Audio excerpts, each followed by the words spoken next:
Kaya may ginagawa ko dito na microwave oven. Ang ganito, Yowa. Ayan. Ang sabi ng may-ari, pumuputok-putok yung loob, nag-i-spark sa loob nung nagluluto sila.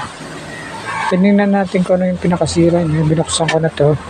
Kinalas natin yung pinaka-problema. Ayan, kung mapapansin nyo yung pinaka-mika niya sunog na. Ayan. Yung tinanggal natin to kanina, puro mantika yung natanggal natin. Siguro hindi nila natakpan, niluluto nila, kaya tumalsik dito lahat yung mantika. Yan, nadamay din yung pinaka-capacitor niya. Yan.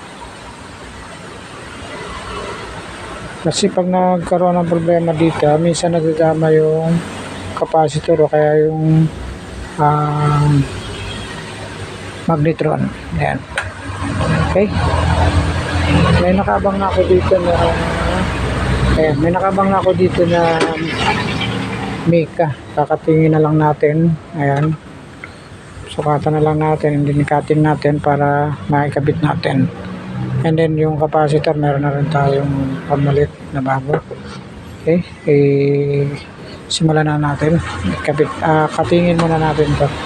Okay. Ayan, nakabit na natin yung lumang yung bagong capacitor. Ayan. Dito yung nakalagay sila. 0.90. Nakabit na natin yung bago. Ito yung luma niya. Testing na lang natin. Hindi yung Mika, nakabit na rin natin yung bago.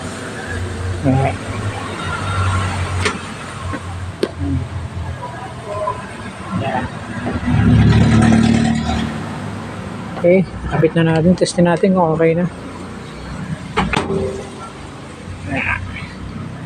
Meron tayo ditong basahan na basa. Testing natin. Tingnan natin kung iinit.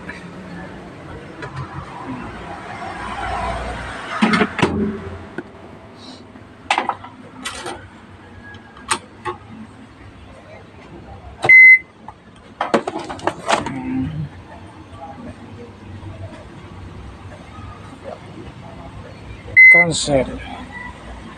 Lagay lang natin sa 10 seconds.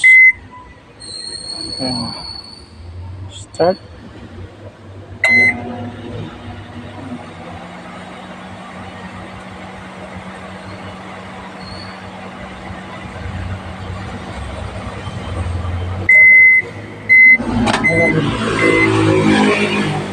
Ayun. Makikita niyo, mainit na.